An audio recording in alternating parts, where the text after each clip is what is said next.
आज मुश्किल है कल थोड़ा बेहतर होगा। आज थोड़ा मुश्किल है कल थोड़ा बेहतर होगा, बस उम्मीद मत छोड़ना, भविष्य जरूर बेहतरीन होगा। जी हाँ मेरे दोस्तों, आप उम्मीद मत छोड़िएगा। आपका जो भी एम है, ड्रीम जॉब है, आप उसको जरूर अचीव कर पाएंगे। तो हेलो दोस्तों, गुड मॉर्निंग। मैं ऋतुराज आप सभी लोगों का जीके करंट अफेयर फैकल्टी फिर से स्वागत करता हूं हमारे और आपके इस प्यारे यूट्यूब चैनल प्रिपरेशन हंट में, जिसमें कि हम लोग आज यानी कि 28 जुलाई 2022 से रिलेटेड जितने भी इंपॉर्टेंट क्वेश्चंस हैं और न्यूज है उसको हम लोग आज के सेशन में डिस्कस करेंगे, जो कि आपके एग्जाम पॉइंट ऑफ व्यू से साथ ही साथ आपके नॉलेज के लिए भी बहुत ही इंपॉर्टेंट हो जाता है। तो चलिए शुरू करते हैं।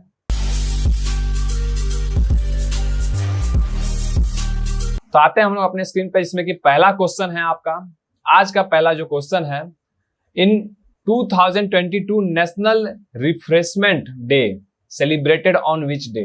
ठीक है, 2022 में राष्ट्रीय जलपान दिवस किस दिन मनाया जाता है? तो यानी कि आज यानी कि 22 जुलाई 2022 को आपका नेशनल रिफ्रेशमेंट डे मनाया जाता है। तो इसका सेलिब्रेट इसलिए किया जाता है ताकि लोगों में जागरूकता पैदा किया जाए और लोग अपने बॉडी को रेगुलर बेसिस पे डिटॉक्सिफाई करें, जो कि उनके हेल्थ के लिए बहुत ही इंपॉर्टेंट हो जाता है।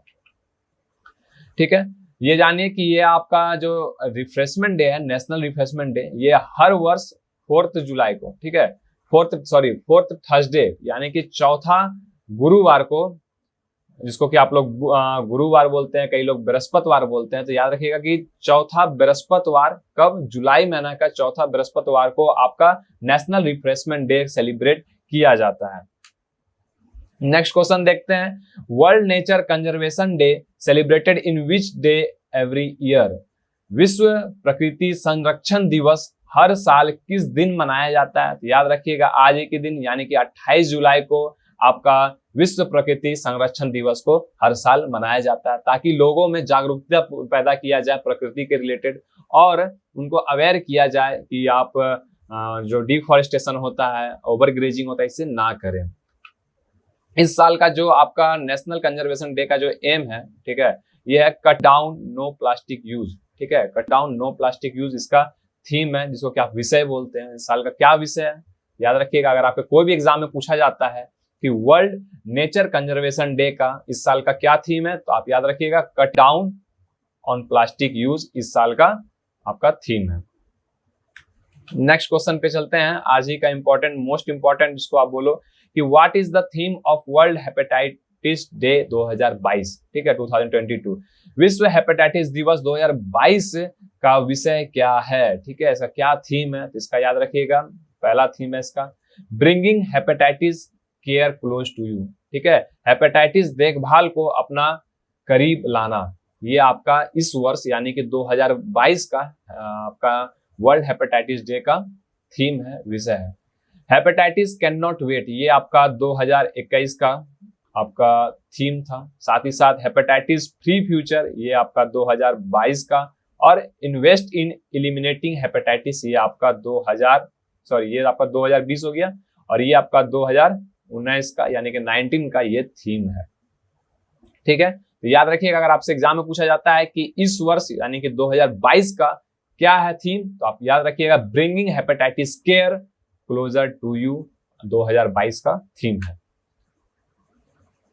अब जो आता है आपका एग्जाम में और भी ज्यादा जो इंपॉर्टेंट पूछे जाते हैं, ये आपका आ जाता है कि हेपेटाइटिस डे को के दिन ही किसका जन्मदिन है, आपका कब सेलिब्रेट करता है? तो आप याद रखिएगा कि कब, तो 28 जुलाई को। साथ ही साथ इस दिन किसका जन्मदिन होता है? तो डॉक्टर बरूच बुलमबर्ग। ठीक है, इस दिन जन्मदिन है। ये आपका एक नोबेल प्राइज विनर है। साथ ही साथ इन्होंने 1967 में, ये देखिए 1967 में आपका हेपेटाइटिस बी के वायरस की खोज की थी।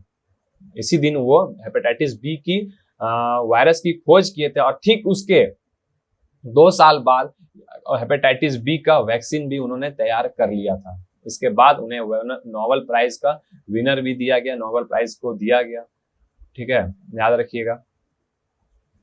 तो इसका क्या ईयर है? तो आपको मैंने थीम तो बता ही दिया कि इसका थीम क्या है, ये आपका थीम है। और आपका एग्जाम में पॉइंट ऑफ व्यू से अगर पूछा जाता है कि हेपेटाइटिस डे के दिन किसका जन्मदिन है, तो याद रखिएगा बुर्च बुलमबर्ग आपका डॉक्टर बुर्ज बुलम्बर्ग का जन्मदिन होता है, जो कि आपके नोबेल प्राइज विनर भी थे। और इन्होंने कब हेपेटाइटिस बी की खोज की थी? तो कब? 1967 में आपका हेपेटाइटिस बी की खोज की थी, और ठीक उसके 2 साल बाद आपका हेपेटाइटिस बी के वैक्सीन की भी खोज कर ली थी। नेक्स्ट चलते हैं आज का question. Defence minister approves which proposal of worth 28,732 crore. रक्षा मंत्रालय ने 28,732 करोड़ रुपए के किन प्रस्तावों को मंजूरी दी है? तो याद रखिएगा, आर्म्स प्रोक्यूरमेंट यानी कि हथियारों की खरीद के लिए रक्षा मंत्रालय ने 28,732 करोड़ रुपए की प्रपोजल को मंजूरी दे दी है। नेक्स्ट क्वेश्चन देखते हैं। Recently in which country major earthquake of magnitude 7.0 on the richter scale. ठीक है, हाल ही में किस देश में रिश्टर स्केल पर 7.0 तीव्रता में भूकंप मापा गया? इसका आपका आंसर है फिलीपींस। फिलीपींस में 7.0 का मैग्नीट्यूड का अर्थक्वेक आया था। ये देखिए आपका, ये रहा फिलीपींस। ठीक है, ये आपका कहाँ पे है? तो याद रखिएगा, पैसिफिक ओशन हो गया, यहाँ पे इंडियन ओशन हो गया। तो ये कहाँ पे है? तो ये एक आइलैंड कंट्री है जो कि साउथ ईस्ट एशिया और वेस्ट पैसिफिक ओशन के बीच में है। ठीक है, ये आपका देखिए वेस्टर्न आपका पैसिफिक ओशन, ये पैसिफिक ओशन हुआ। इसका यहाँ पे अगर नॉर्थ हो गया, ये साउथ हो गया, ये ईस्ट हो गया और ये वेस्ट हो गया। ठीक है, तो याद रखिएगा कि ये कहाँ पे है? तो वेस्टर्न पैसिफिक ओशन के एरिया में इसका फिलीपींस पड़ता है। इसका कैपिटल क्या है? तो मनीला। ठीक है, मनीला जो आपका फिलीपींस का कैपिटल हो जाता है। साथ ही साथ यहाँ के प्रेसिडेंट कौन है? तो फेर्डिनांड मार्कोस जूनियर। ठीक है, फेर्डिनांड मार्कोस जूनियर यहाँ के प्रेसिडेंट है। करेंसी यहाँ की क्या है? तो फिलीपीन पेसो। ठीक है, फिलीपीन पेसो यहाँ की करेंसी है। साथ ही साथ यहाँ का जो ऑफिशियल लैंग्वेज है ये आपका फिलिपिनो यहाँ का ऑफिशियल लैंग्वेज है। ठीक है, और ये रहा आपका फिलीपींस का फ्लैग, जो कि मैंने आपको यहाँ पे अटैच कर दिया है, जो कि एग्जाम पॉइंट ऑफ व्यू से इंपॉर्टेंट है, आप उसे याद कर लीजिएगा। ठीक है, नेक्स्ट देखते हैं आज का मोस्ट इंपॉर्टेंट खेल से। ठीक है, स्पोर्ट्स से। In which year India to host women ODI यानी कि 1 डे इंटरनेशनल वर्ल्ड कप। ठीक है, भारत किस वर्ष महिला एक दिवसीय विश्व कप की मेजबानी करेगा? ठीक है, तो याद रखिएगा 2025 में आपका ये मेजबानी करने वाला है, होस्ट करने वाला है इंडिया। क्या? तो women 1 day international world cup को होस्ट किया जाएगा। अब बात आती है कि आपका 2025 में होस्ट होगा, ये कैसे पता चला? तो आपका एक कैलेंडर को जारी किया गया था। ठीक है, आपका एक कैलेंडर हुआ था, आईसीसी ने, इंटरनेशनल क्रिकेट काउंसिल के द्वारा किया गया था, जिसमें कि 2024 से लेकर 27, 2024 से लेकर 2027 तक जहां पे भी आपका खेल होगा उससे रिलेटेड इंफॉर्मेशन दिया गया, जिसमें कि बताया गया कि 2024 में आपका बांग्लादेश में होगा, साथ ही साथ 2025 में इंडिया, 2026 में इंग्लैंड और 2027 में श्रीलंका में आपका 1 day women international world cup host किया जाएगा। तो अब बात आ जाती है कि बांग्लादेश। ठीक है, तो इससे आप याद रखिए, ये इंपॉर्टेंट हो जाता है कि बांग्लादेश में आपका पहली बार आईसीसी के द्वारा 1 डे वुमेन टूर्नामेंट होने वाला है। ठीक है, और फिर आपका इंडिया की बात आती है तो इंडिया में कितना बार हुआ? तो इंडिया में आपका पिछले 3 बार हो चुके हैं आईसीसी वुमेन वर्ल्ड कप, जो कि आपका पहला 1978 में, दूसरा आपका 1997 में और तीसरा 2013 में आपका वर्ल्ड कप हो चुका है। ठीक है, ये जो आप पिक्चर देख रहे हो ये आपका प्रेजेंट के सीईओ हैं, जॉफ अल्डरडाइस, ये आपका प्रेजेंट में सीईओ हैं। साथ ही साथ ये जो आपका देख रहे हो ये यहाँ के कौन है? ये जनरल मैनेजर है आईसीसी के ये जनरल मैनेजर है वसीम खान। ठीक है, देखिए ये है आपका चार्ट जिसमें कि बताया गया है कि आपका जो बांग्लादेश में होस्ट होगा तो ये कब से कब? तो सितंबर से लेकर अक्टूबर तक। साथ ही साथ इसमें कितने टीम खेलेंगे? 10 टीम और 23 मैचेस होंगी। उसी तरह सेकंड आपका 2025 में, ठीक है, तो इंडिया में होगा, इसमें कि टोटल 8 टीम और 31 मैचेस होंगे। इसी तरह आपका 2026 में इंग्लैंड में होगा, जो कि आपका जून 2026 के बीच में होगा, और इसमें टोटल 12 टीम और 33 मैचेस होंगे। और श्रीलंका में कब होगा? तो श्रीलंका में आपका फरवरी 2026 में आपका होगा। साथ ही साथ इसमें आपका कब? तो 2000 इसमें टोटल 6 टीम और टोटल 16 मैचेस होंगे। ठीक है, यहाँ इसको करेक्शन कर लीजिएगा, यहाँ पे 26 नहीं या 27 होगा, ये बाय मिस्टेक हो गया है, यहाँ पे 27 होगा। ठीक है, 2027 होगा। नेक्स्ट देखते हैं आज का question, who became the second Indian world bank chief economist. ठीक है, दूसरे भारतीय विश्व बैंक के प्रमुख अर्थशास्त्री कौन बने? तो याद रखिएगा आपका इंडरमिट गिल। अब बात आ जाती है कि फर्स्ट इंडियन चीफ इकोनॉमिस्ट कौन थे, तो आपका याद रखिएगा कौशल बसु। ठीक है, ये आपका कौशल बसु कौन थे? तो ये first Indian world bank economist थे। ठीक है, कौशल बसु। अभी प्रेजेंट में इंदरमीत गिल्स बन चुके हैं। नेक्स्ट देखते हैं, recently which country become the new ICC member. ठीक है, रिसेंटली में कौन सा आपका कंट्री है जो कि आईसीसी का मेंबर बना है? तो याद रखिएगा कोट डिवोरे जो कि अफ्रीका में है, कंबोडिया और उज्बेकिस्तान। ठीक है, उज्बेकिस्तान जो कि एशिया में है, ये 3 कंट्री है जो कि आपका न्यू मेंबर बन चुके हैं। किसका? तो आईसीसी का। तो अब बात आती है कि आईसीसी के मेंबर कौन? ये देखिए कंबोडिया के हैं, कोट डिवोरी हैं और उज्बेकिस्तान, ये आईसीसी के नए मेंबर है। हाल ही में आपका रशिया यूक्रेन का जो युद्ध चल रहा था, जिसमें कि आपका रशिया को इससे हटा दिया गया है। ठीक है, आईसीसी के मेंबर से उसे अभी कुछ दिन के लिए हटा दिया गया। साथ ही साथ यूक्रेन ने भी अपना प्रपोजल दिया था कि आईसीसी में उनके इंक्लूड किया जाए, लेकिन इनके प्रपोजल को भी स्थगित कर दिया गया, रोक दिया गया। नेक्स्ट देखते हैं आज का question, RBI approves which enterprises for establishment of NBFC. ठीक है, आरबीआई ने एनबीएफसी की स्थापना के लिए किस उद्यम को मंजूरी दी है? याद रखिएगा आपका परिमल इंटरप्राइजेज को आपका आरबीआई ने एनबीएफसी के एस्टेब्लिशमेंट के लिए मंजूरी दी है। अब बात आता है कि एनबीएफसी क्या है। ठीक है, अगर आपको लग रहा है तो मैं बता देता हूं कि एनबीएफसी जो है ये आपका नॉन बैंकिंग फाइनेंशियल कॉर्पोरेशन है, जो कि आपका नॉन बैंकिंग काम करता है। ठीक है, इसकी मंजूरी दी गई है, तो किसको? परिमल इंटरप्राइजेस को दी गई है। अब आपके एग्जाम पॉइंट ऑफ व्यू से जो इंपॉर्टेंट है कि आरबीआई के गवर्नर कौन है, तो याद रखिएगा शक्तिकांत दास आपके आरबीआई के करंट में गवर्नर है। साथ ही साथ परिमल इंटरप्राइजेस के फाउंडर कौन? तो अजय परिमल आपका परिमल इंटरप्राइजेस के फाउंडर है। साथ ही साथ इनके सीईओ, ठीक है, परिमल इंटरप्राइजेस के सीईओ कौन है? तो पीटर डी यूंग आपका कौन है? तो ये इनका सीईओ है। ठीक है, देखिए आपको मैंने यहाँ लिख दिया है, पीटर डी यूंग आपके सीईओ हैं इसके, तो परिमल इंटरप्राइजेस के। नेक्स्ट देखते हैं आज का question, which minister is going to visit Uzbekistan between July 28-29 to take part in meeting of SCO council of foreign minister. कौन से मंत्री, ठीक है, एससीओ विदेशी मंत्रियों के परिषद की बैठक में भाग लेने के लिए 28 से 29 जुलाई के बीच में उज्बेकिस्तान की दौरा करेंगे? तो याद रखिएगा डॉक्टर एस जयशंकर, ठीक है, जो कि आपका मिनिस्ट्री ऑफ एक्सटर्नल अफेयर के मिनिस्टर हैं। ये आपका उज्बेकिस्तान जो है ये यहाँ के एससीओ काउंसिल में जाकर के दौरे पे जाएंगे और इसमें बैठक करेंगे।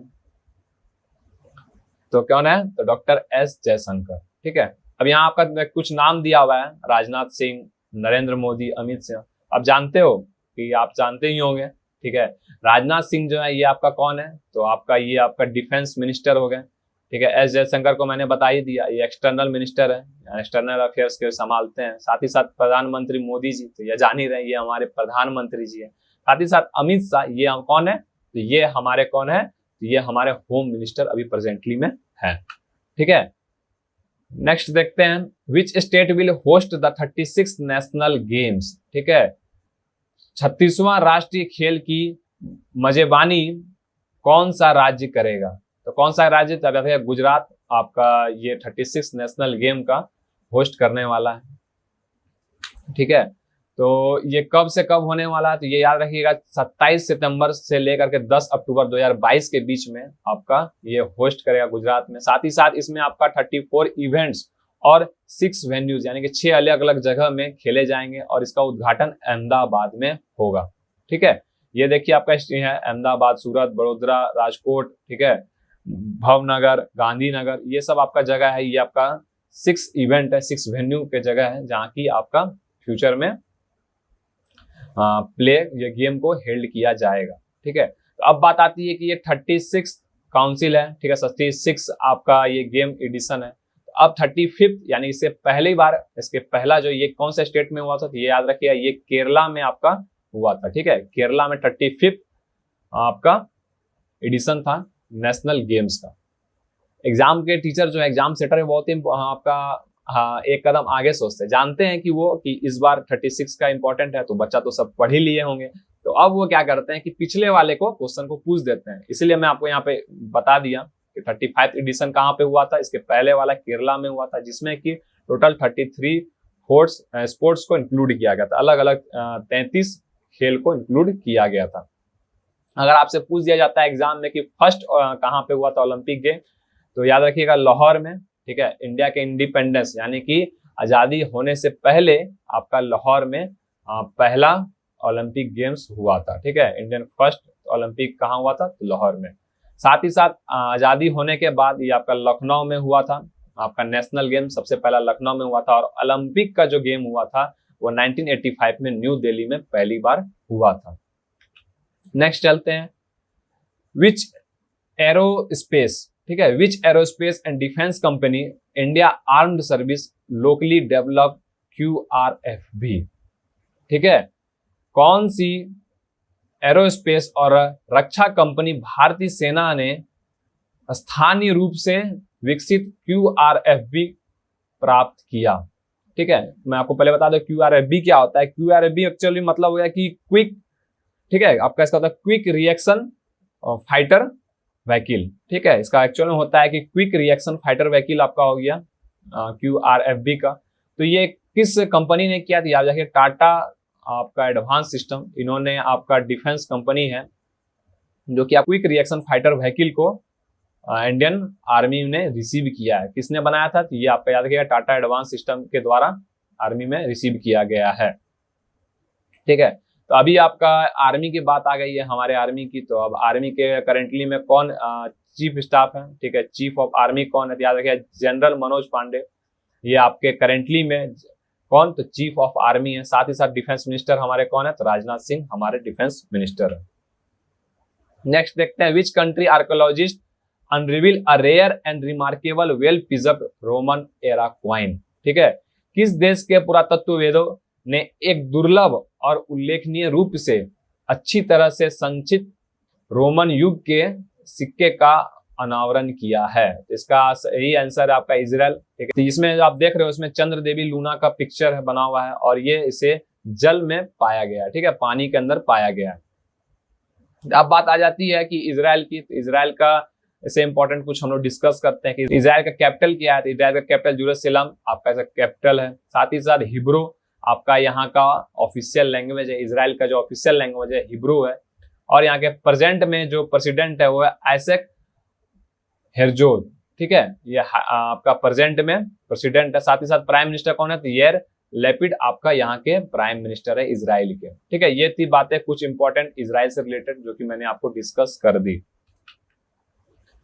नेक्स्ट देखते हैं आपका who awarded Wipro a 5-year contract for digital transformation. ठीक है, विप्रो को डिजिटल ट्रांसफॉर्मेशन यानी कि जो डिजिटल परिवर्तन है के लिए 5 साल का अनुबंध किसने दिया, तो आप याद रखिएगा नोकिया जो है। ठीक है, नोकिया कंपनी जो है इन्होंने आपका विप्रो को कॉन्ट्रैक्ट दिया 5 years का, ताकि वो क्या कर सके, जो भी सप्लाई चेन है। ठीक है, जो सप्लाई चेन है क्या मैंने लिख दिया आपको, इंक्लूड कर दिया, सप्लाई चेन है। साथ ही साथ जो मैनेजमेंट होता है वहाँ का और अकाउंट ऑपरेटिंग सिस्टम है, इसको क्या किया जाए कि इसको इम्प्रूव किया जाए यूजर के लिए। इसके चलते इसके लिए आपका विप्रो और कौन, तो नोकिया मिल करके करेंगे।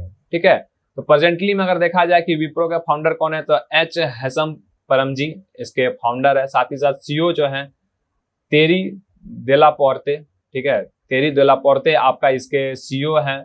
और विप्रो के चेयरमैन कौन है, तो अजीम प्रेमजी इनके विप्रो के चेयरमैन है करेंटली में। ठीक है, साथ ही साथ बात करते हैं नोकिया क्या, तो नोकिया के फाउंडर कौन है, तो फेरिक एडरसन।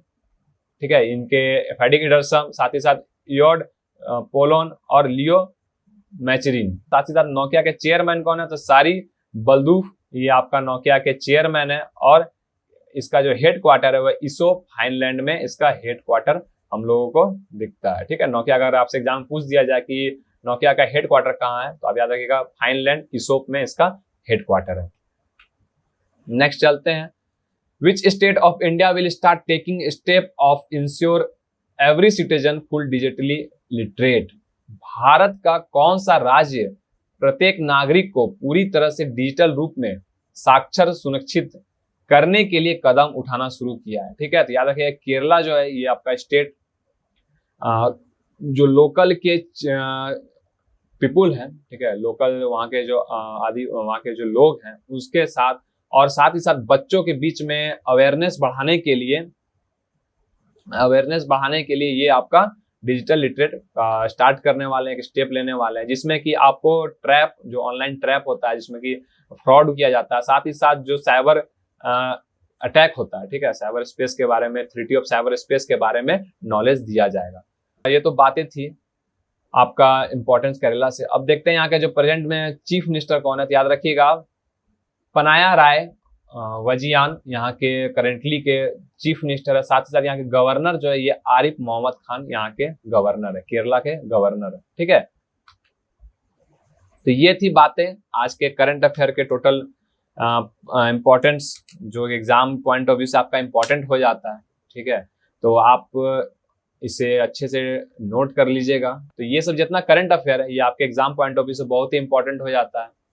तो इसी तरह के डेली करंट अफेयर के लिए आप हमारे YouTube चैनल प्रिपरेशन हंट को सब्सक्राइब कर सकते हैं। साथ ही साथ अगर आपको ये वीडियो अच्छा लगा हो तो लाइक एंड शेयर जरूर करें ताकि हमें मोटिवेशन मिले और हम इसी तरह की वीडियो आप सभी लोगों के लिए आगे लाते रहें। तब तक के लिए हंसते रहिए, मस्त रहिए और पढ़ते रहिए। धन्यवाद।